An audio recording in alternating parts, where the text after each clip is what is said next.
Hey everybody, this is Alex Merced from alexmercedcoder.com, and in this video, well, this is day 18 of our 100 days of Go and Rust. We've covered so much space in such a short amount of time. We still got another 80 days to go, 82 days actually. So who knows all the things we'll know by the time we get done with this video series. But for the next couple of videos, what I want to do is work out of WebAssembly, because it's a topic that I haven't really explored yet. So literally, like, this will be a topic where I'm fresh. So now going forward, really, not only, like, up till now, kind of like there's things that I've already known before this, and that's kind of, I've kind of explained the things that I already knew as we went along. But going forward, now hitting the point in these languages where, like, we're crossing material that I haven't really done myself in the past in any language, like WebAssembly. Like, I know what WebAssembly is, and I'll explain to you what it is, but I haven't really used it in any language yet. So this will be sort of my introduction to WebAssembly as well. So you'll get to learn with me. And what WebAssembly is, it's up for a long time that the only languages the browser could understand were HTML, CSS, and JavaScript. So if you wanted to do anything front end, you had to do it in JavaScript. At best, you could compile to JavaScript, like TypeScript, Rescript, Pure. These languages all compile to JavaScript. So you can write front-end code. Same thing with Elm, etc. Now, what if you want... The problem with that is that JavaScript isn't the fastest thing in the world for a variety of reasons. So what if you need to write something a little bit more low level that really needs like a little extra speed? Like, let's say you want to actually like make it where you can play 3D games inside the browser. Well, you need a much lower level compile target. So everyone kind of agreed. It's one of the fastest implementations of like anything ever, and they all agreed that we need this target, and it was called WebAssembly. So it's like assembly. So you're not really going to program in WebAssembly because that would be not pleasant. Again, it would be like trying to program a whole program nowadays in just plain assembly. It's just very low level. You have to do a lot of basic stuff over and over again. But what you can do is that different languages can create a way to compile to WebAssembly and create WebAssembly modules that you can then use in your web applications. Okay? And the benefit of that is it's the WebAssembly thing is going to be a lot faster. And it's going to basically let you kind of do things however you want and create all sorts of cool stuff. So we're going to do that now. And just see, let's like, how do you do the most basic, compile the most basic WebAssembly modules to Go and Rust, and we'll see how it goes. Okay, so I'm going to follow this tutorial. I mean, we already just talked about what is WebAssembly. Okay, again, the existing JavaScript engines have support for front-end WebAssembly's virtual assembly code, yada yada yada. It's not meant to replace JavaScript, it's meant to operate hand in hand. Again, you're going to use WebAssembly when you need to do something like that requires more speed. Okay, so we'll create a simple application that's used to format JSON. If it's JSON that any formatting is passed as input, it will be formatted and printed. For example, yada yada yada. We will also be creating a UI for this application. Actually, I really just want to do a... Well, that's fine. This is fine. Okay, so here we go. Documents. Let's just take a look at the folder structure. So we're going to have our WebAssembly folder. Server Wasm. Okay, let's create the following structure inside our documents directory. So let's do that. So I'm going to set up my screen like this, so that way I can kind of see both of these side by side. Close this stuff. Here we go. And let's get back up to that folder structure. So let's create a folder called WebAssembly. We'll call it Go WebAssembly. Okay, and in there we're going to create a folder called Assets, and we're going to create a folder, new folder, no, not there, new folder here, and new folder called CMD. Oh, that's CMS. Topic for another day. CMD means like command line. New folder. Server, so I'm assuming that's where we're going to make our HTTP server to serve our inevitable application. New folder wasm. That's where we're going to probably create our wasm module. Okay, so the use of each of these folders will be clear as the tutorial progresses. Okay, we're going to create a file in cmd wasm. So we're going to create a main.go in this folder. So new file, main.go. Okay, and then we're just going to do this code right here. Okay, so let's examine this. So this looks like our boilerplate Go project. Okay. Again, we'll ignore that error. But we're importing the FMT library, and we're just going to FMT print line. So usually that would print to the console, our terminal down here. I have a feeling that once we actually use this in the browser, that's going to print to our normal browser console. So we'll see how that eventually works. So let's cross-compile the above Go program to WebAssembly. The following command will cross-compile this Go program and place the output binary inside the assets folder. Okay, so let's do that. So let's see here. Okay, so cd, okay, so we want to be in this folder, so I'll just open up the terminal in this folder. Okay, and then the command we want to do, so we set up some environmental variables. This is the Go OS, so that's like essentially like what kind of it's, and Go Arch. So these are just telling you like what the compile target is. So that's kind of, we set these environmental variables so that way the Go compiler just knows what to compile to. Go build, so that means we're building, and then the -o flag is for output. So like, okay, when we compile this thing to this target, okay, so a wasm module that can be used in JavaScript, that's in wasm, so it's compiling to WebAssembly. Because again, these are compiled languages, so they compile to your target. Go build out, and then the output is going to be the file you want on the other side. Okay, so I want it to be put in the folder that's 2 folders above. Okay, which would be assets/json.wasm.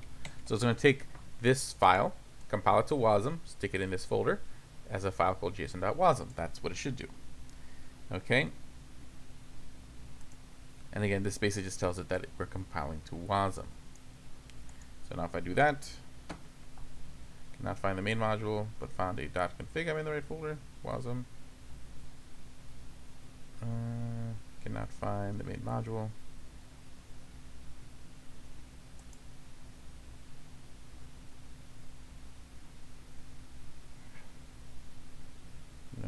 No. We are in the right folder with main.go, aren't we?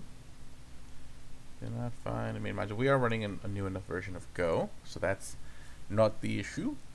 So let's see here. Go build. Create a file named main.go and cmd wasm, which I did. Main go.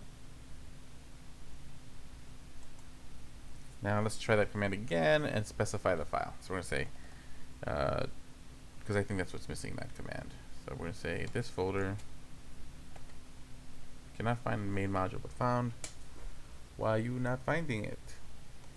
Let's see here. Let's create the file directory here. Actually, I'll just specify the darn file. We only have one file anyways. Main.go. So I want to build main.go, output to that file. Main files must be .go files. -o.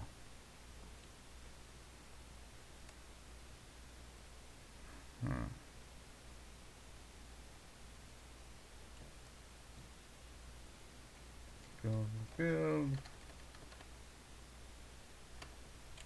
Let's see what happens if I put main.go as the last argument.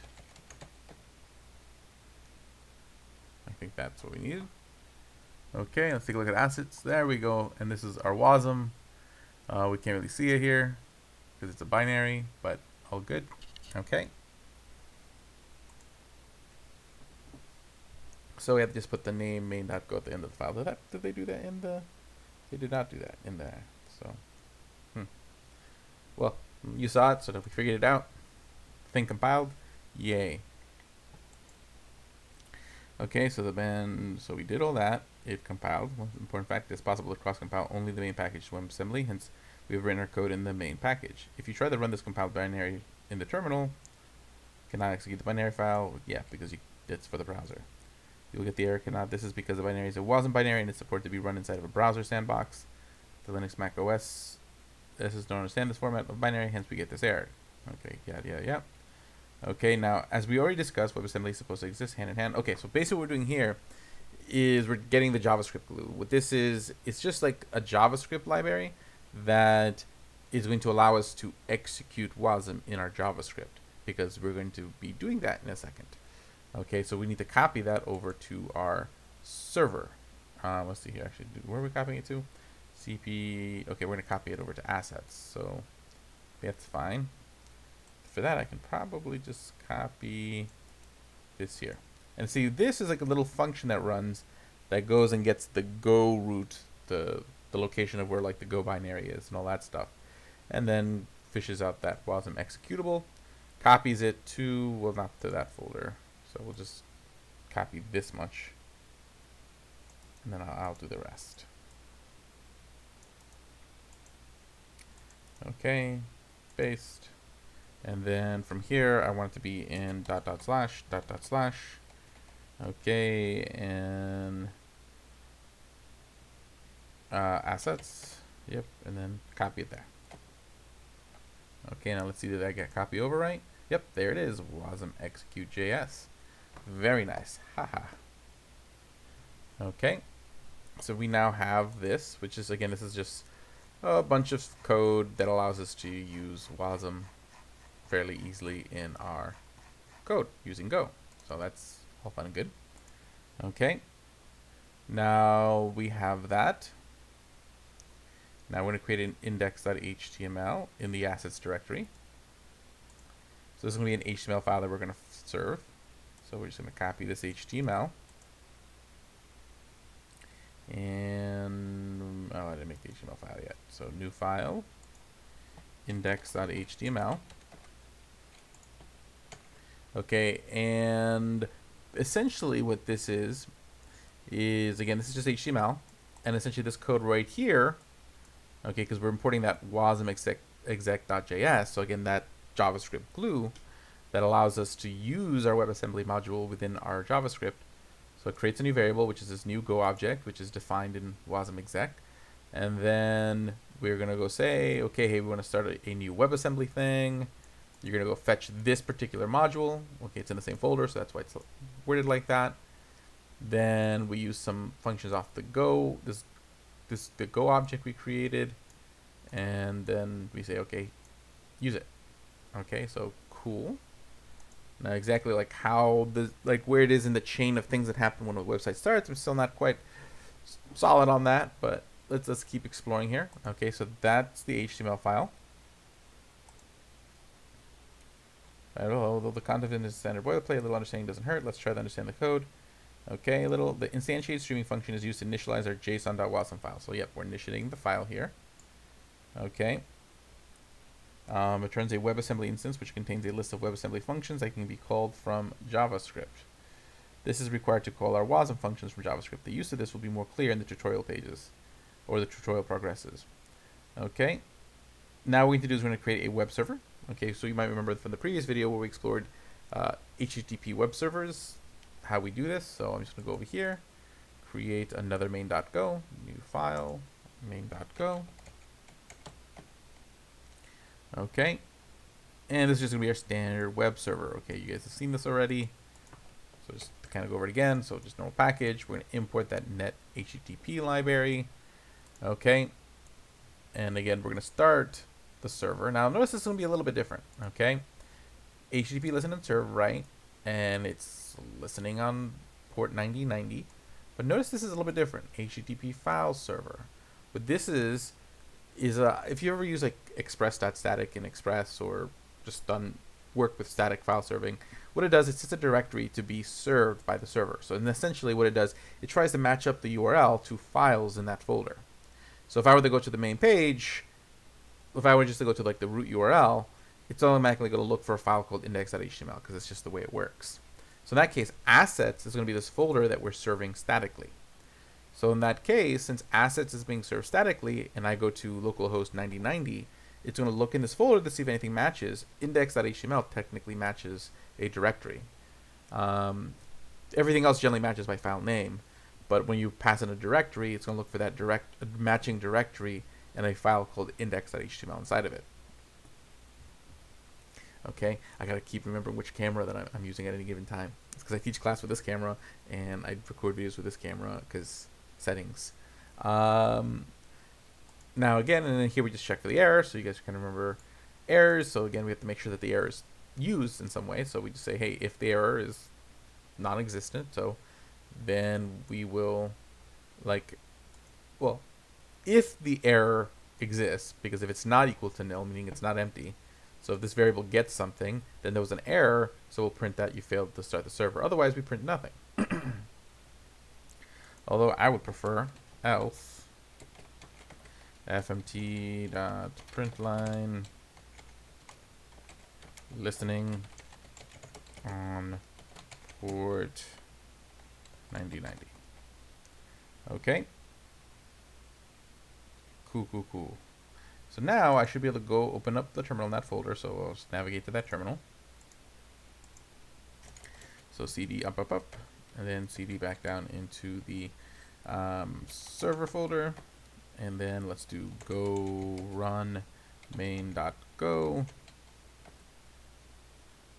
Okay, that's right. If the server succeeds, it just kind of hangs there, so it doesn't proceed any further. No, cancel. Okay. No, I don't want to start a collaboration session. Okay. Now I should be able to go to localhost 9090.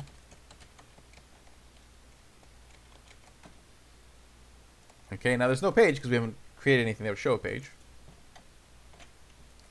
But if I say Control-Shift-I and we look at the console, there's our message. There's our message from our print line. Okay, so basically we were to take our Go code, compile it to Webassembly, and then we just loaded it up using the structure. Okay, and again, this tutorial is from, well, this particular tutorial is from GoLangBot, so I'll just make this maximize it so you can see the URL in case you'd like to go check it. It does go on further, but we'll do that in the next video. Probably the next few videos will be WebAssembly, but I want to do is start the Rust one so you guys can see the setup on Rust. Okay, oops, close the server window. Let's close the server. Control-C always shuts off a running process in the terminal. Okay. Now let's take a look at the Rust version. Okay. There we go. Okay, so Rust and WebAssembly, this is how to read this book, yada yada yada. Let's go to the tutorial. Okay, I will set up the Rust toolchain. All fun and good. We've set up the Rust toolchain. Cargo, yep. So we have all that installed. Welcome back. This is your one-stop shop for building, testing, and publishing Rust-generated WebAssembly. Okay, wasn't back here. We do require Rust 130 or newer. Okay, so we'll come back to this. Let me just close all this for now. WASM is your one-stop. Okay, follow these instructions to install the Rust toolchain. That means we don't require any experimental flag features. However, we do require Rust 130 or newer. What is my version of Rust? Rust up dash help. How do I see what version I'm running? Show the active and installed toolchains. Rust up show. Okay, active toolchains. Rust C 1.54. So I think we're good. That's above 1.3. I mean, I should be pretty up to date. Okay, I think we're running on the default, so we're running from stable. Okay, so if I were to do Rust up or Rust C dash version, getting 1.54. Okay, and that's just as of, and that's the version compiled as of July 26, 2021. So that's pretty recent, so we should be good. Okay. Okay. and publishing for building testing. So this is like basically a place to deliver WASM Rust packages. That's cool. We might play with that later. Cargo Generate helps you get up and running quickly with a new Rust project by leveraging a pre-existing Git repository as a template. Okay, so let's install that. Let me just first switch terminals here. Okay, and I'm going to just open up a terminal in the main folder because I think we're going to make a new project. So let's see here. Cargo install. Cargo generate. So it looks like what this does, it lets you generate a project from template code instead of just a blank cargo project. So that's cool. I like the idea of that. So I'm all down for installing that. Meanwhile, let's just see where we get WASM pack. This is something I can just install pretty easily. Installer init. Okay, I can. Let's just open up another terminal and have that going.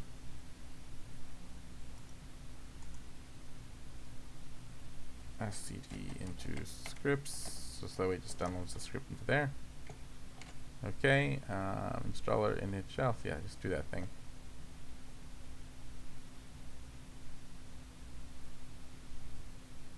Yep, there we go. So that's done. That was pretty straightforward. Okay, so that's done. NPM should already be updated to the latest. So we're good there. Okay, so we're going to use cargo generate to generate this project here, the WASM pack template. And the prompt should show you for the new project's name, we will use WASM Game of Life. Okay, and again, this website here is rustwasm.github.io, so that way you can see where the docs are. Yeah, we're just waiting for that to build, so I'll just pause this for a second. Okay, so that finished. Now here we are in the hello world instructions, so let's do that. Cargo generate. And paste that into here, so we can Rust WASM pack template, so paste. Let's hit enter on that. Enable to load config file cargo generate.toml. Okay. Let's just say WASM Game of Life. Cool. And now we have this WASM Game of Life deal here. Okay, what's inside? Let's see here. CD into that folder. CD WASM Game of Life. Okay, we got our cargo.toml, which is normal. This has all our dependencies. We've talked about this before, which really is just the WASM bindings. Okay, and let's see what else we see here. Features, console error, panic hook. And then it has just my information. And try to see if there's anything else particularly interesting. Dev dependencies, something for testing WASM. And let's see something to minimize the code. Okay, cool. Now let's see here. Source lib file is the root of the Rust crate that we are compiling to WebAssembly. It uses WASM bindgen to interface with JavaScript. It imports the window.alert JavaScript function and it exports the greet Rust function, which alerts a greeting message. Okay, so let's see here. Okay, that's inside lib. So let's take a look at that. Where is this source? Lib.rs. So we take a look at it. It brings in the WASM bindings. Okay, and let's just see here. So here it's grabbing the alert function. So if you've done front end development, there's an alert function. That's what makes it like a little pop-up window. So it's saying that and just saying, hey, when we use our Rust greet function, that's going to do what? Well, technically, it's going to invoke alert. Okay, so that's what that's doing. And this is again set up as public, so that way we can import it from a different file. Okay, so that's going to create a little pop-up. Module provides some common utilities to make working with Rust and compiling to WebAssembly easier. So that's in the utils file. Set panic hook, console error. When the console error panic hook feature is enabled, we can call set panic hook function at least once, and then we will get a better error message if our code ever panics. Okay, so it's just for better errors. I always love good errors. I love Rust errors, as you guys know, because I get plenty of them, but they help guide you. They help show you the way. We use Wasampack to orchestrate the following build steps. Ensure we have Rust 1.3, which we do, or newer, and the Wasm 32 unknown installed via target installed via Rust up. I'm going to assume that is the case because I do have an updated version of Rust. Compile our Rust resources into WebAssembly via cargo. Use Wasm to generate the JavaScript API for using our Rust generated WebAssembly. To do all of that, run this command inside your project directory. Okay, so I'm going to say Wasm pack build. Okay, Wasm pack build. And let's just see what happens when I do that. Make sure I'm in the right folder. Checking for the Wasm target, downloading component Rust CD, so it's downloading it. It's compiling it. And doing all the fun things. Function is never used. Set panic cook.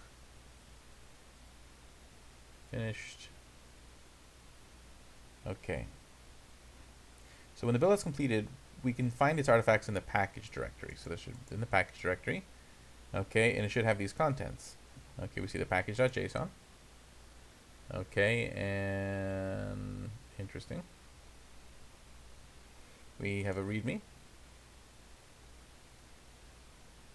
built with the template tutorial, yada yada yada, cargo generate. Okay, that's good. That's good for further reading. This is the actual. Well, this is the JavaScript file with the JavaScript binding, so we can load it in. Import as Wasm, cache directory function, export function greet. So that makes the function available. This is the actual Wasm binary. These are just some TypeScript file bindings. Nice. So that's pretty cool. It generates the TypeScript bindings for you. File is copied from the main project, but the others are completely new. The .wasm file is the WebAssembly binary that is generated from the Rust compiler. Yep, we got that. This file is generated by Wasm bindgen and contains JavaScript Glue for importing DOM and JavaScript functions into Rust and exposing a nice API to the WebAssembly function JavaScript. For example, there is a JavaScript greet function that wraps the greet function exported by WebAssembly module. Right now, the glue isn't doing much, but when we start passing more interesting values back and forth, JavaScript, it will help shepherd those values across the boundary. The D is just TypeScript type declarations. Yep. Package.json. File contains metadata about the generated JavaScript and WebAssembly package. This is used by NPM and JavaScript bundlers to determine dependencies across packages. Okay. Putting it into a web page. Take our Wasm Game of Life package and use it in a web page. We use to create the Create Wasm app JavaScript project template. Run this within the Wasm Game of Life directory. So we want to do that in the directory. So that's where I am. Okay, so let me just close that folder up. So npm init wasm app www. Okay, we're gonna hit yes. Okay, so that created this new Wasm app. So it should be in the folder called www. Let's take a look what's in there. That's what the README says. Create Wasm app, an npm init template for kickstarting a project that uses npm packages containing Rust generated WebAssembly and bundles them with Webpack. Okay, that's nice. Like they really set up the whole environment for you. This is good. This is good. Thank you, Rust people. You know, because I mean, I'm sure like just doing this all from scratch and not having these templates and tools available would be quite difficult. So it's nice that they have that. Okay, so we generated all this. Once again, let's take a closer look at some of these files. So again, in here we got our package.json. Okay, we can see like all the stuff here. Dev dependencies, so we see like it's Webpack and this hello Wasm pack. See anything else interesting here? Okay, nothing particularly interesting yet. Index.html. Okay, so this is just an HTML file. Which doesn't really, it has Bootstrap, that's amusing. Okay. Oh, it's Bootstrap.js, not Bootstrap, the library. Oh, that's confusing. Okay, so Bootstrap.js is the thing that actually like connects the WASM file. So import index.js. Okay, error importing index.js. And index.js is the thing that imports the WASM, the WASM deal. Okay, and it's using wasm.greet. Okay, for wasm from hello wasm pack. Now, how did it find that? Hello wasm pack. Let me just see here. It imports npm package, which contains the default wasm pack templates. Oh no, I went back. Okay. Read function. Install the dependencies. Please first ensure that the local development server and its dependencies were installed by running npm install within the. So we need to run npm install inside the www folder, www, and then we're going to do npm install. That's going to install all those dependencies listed in package.json.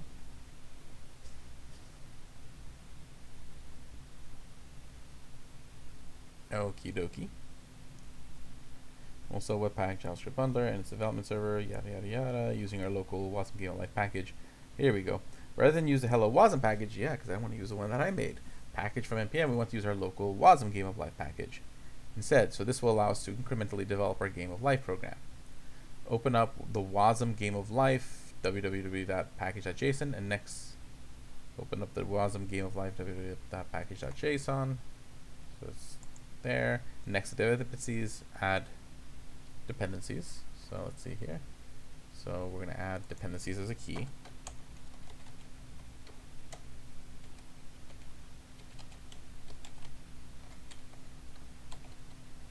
Okay, it's certainly going to be an object.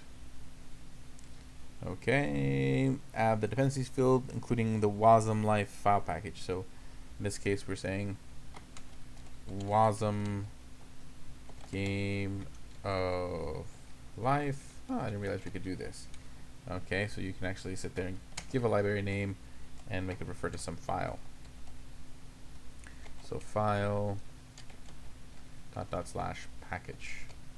So that directory is going to be our, oh, and we need a comma there. Good form JSON. Okay, so that makes sense. Okay, we're just saying has a dependency. We have a thing called wasm game of life, which is actually this package folder that we created. Next, modify wasm game of life www.index to import wasm game of life. Index to import game of life. Okay. And then that should still work. Since we declared a new dependency, we need to install it. npm install. So that probably installed it in there. Let's see here. Did it really? Wasm. Just curious. Did it actually go ahead and like take that and install it in here as a thing? Wasm. Yeah, it does. And there it is. There's like a folder copied into our node modules folder. That's neat. That's good to know that we can do that. That's a new node trick that I was not aware of before. Okay, serving locally. Next, open the new terminal for the development server. Okay, so new terminal. Actually, let's not open that one. Where do we want to open up the terminal? So within the www. So I'm going to open that. Open integrate terminal. And let's just get rid of this terminal. There we go. And then we do npm run start. Okay, it's some webpack output. Okay, and let's see, does it give me any indication of where it's running the server? I know it says it in the thing. I was just wondering. Nope. So look at this documentation. It's localhost 8080. Hello, wasm game of life, and it works. Okay, so we have this thing that we wrote in Rust. We compiled it, and we're able to use it in our front end. Like, that's the promise of WebAssembly. I'll be able to like write stuff in Python, write stuff in Ruby, write stuff in any language, and now I can use it in the front end. Okay, using WebAssembly, like for example, Microsoft created Blazor that allows you to write like C# and F# to do your front end building. So if you're a C# developer, you don't have to like know JavaScript. You can just write everything in C# and use Blazor to develop that front end piece. And so that's sort of the deal. As you can see, like, you still kind of have to kind of be aware of JavaScript because there's a lot of like binding to JavaScript going on, but so it's never going to really replace JavaScript. But what it does do allows it there to be a way to create things to facilitate languages or features of languages that JavaScript doesn't necessarily like facilitate because of speed issues or whatnot. It opens up some new doors. Like, we're still in the early stages of seeing what people can do with WASM. But there, we did it. We connected our project to the browser. Okay, so we're going to continue both of these tutorials in subsequent videos. But yeah, we did it. We just kind of set up the boilerplate WASM stuff. Okay, and again, what it allows us to do is write code in Go or Rust, compile that to WASM. That code can then be loaded via JavaScript into our projects and used. Okay, and can do things. They have access to browser APIs that you normally would not have access to when without having just to compile directly to JavaScript. But the WASM binary is going to run a lot faster than the same code transpiling to JavaScript, because WASM is just like a much lower level target. It's not going to make a lot of the same assumptions and gives you a lot more room to manage memory a lot more efficiently than just writing JavaScript. Okay, well, JavaScript is still fairly fast for what it is.